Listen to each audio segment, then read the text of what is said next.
Flash Info sur Al24 News, bonsoir à tous.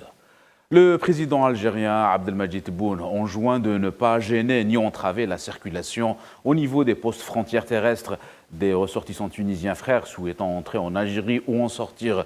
Et dans ce contexte, le nouveau ministre des Affaires étrangères tunisien, Nabil Amar, a reçu l'ambassadeur algérien en Tunisie, Azouz Blal. Les deux hommes ont réaffirmé lors de cette rencontre la profondeur et la solidité des liens et de la coopération entre les deux pays.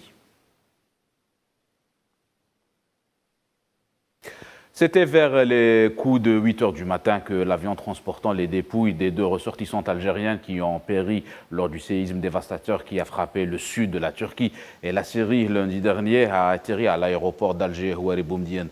Il s'agit des corps des regrettés Serairi Samiha et Berber Hadil. Plusieurs responsables étaient sur place pour accueillir les dépouilles des victimes. Et au 6e jour du drame, le bilan provisoire global des victimes de ce double séisme ne cesse de grimper. Le compteur affiche ce samedi plus de 27 000 morts et plus de 80 000 blessés. Même si les chances de retrouver d'éventuels rescapés sont désormais minces, les équipes de sauvetage redoublent d'efforts pour tenter de localiser des personnes coincées sous les décombres et de leur venir en aide à temps. L'Algérie qui poursuit ses efforts afin de venir en aide à la Turquie et à la Syrie. Les deux pays font face à une véritable tragédie et font face à des besoins incessants en matière de vivres et de moyens de survie. S'exprimant sur Al24 News hier, la présidente du Croissant Rouge algérien, Ibtissam Hamlaoui, a annoncé l'envoi imminent d'un deuxième convoi de matériel et de toutes sortes d'aides à destination de la Syrie.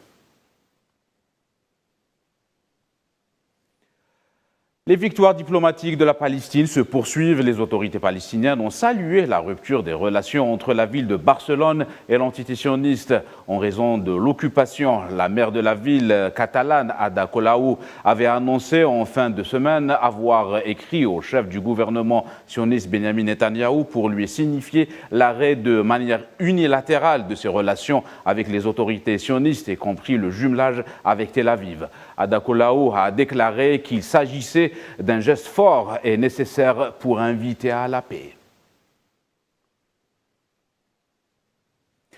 La coordination marocaine des enseignants a annoncé son intention de maintenir le mouvement de grève tant que le ministère de tutelle continuera à ignorer les revendications des enseignants et à poursuivre sa politique de répression et de violence à leur égard. Selon la presse locale, le ministère marocain de l'enseignement a mis à exécution ses promesses de suspendre les enseignants grévistes de leur poste.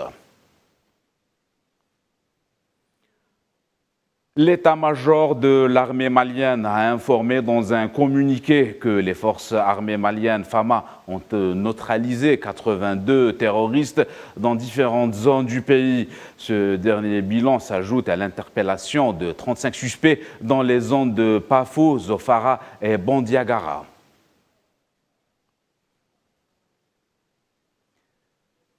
Des affrontements et des émeutes ont eu lieu vendredi soir dans une ville du centre-ouest du Sénégal. Des sites d'information ont fait état d'affrontements entre les partisans de Sonko et les forces de sécurité dans la ville de Topambaki, puis ont fait état d'un pillage dans une station-service. Ces incidents interviennent dans un climat de tension croissante en vue des élections présidentielles prévues début 2024.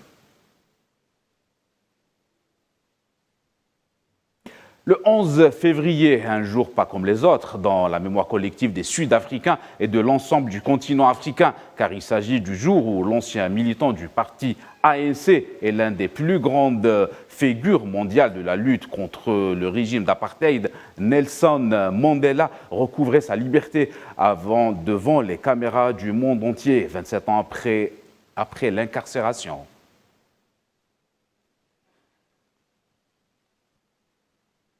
C'est la fin de ce Flash Info. Excellente suite de programme.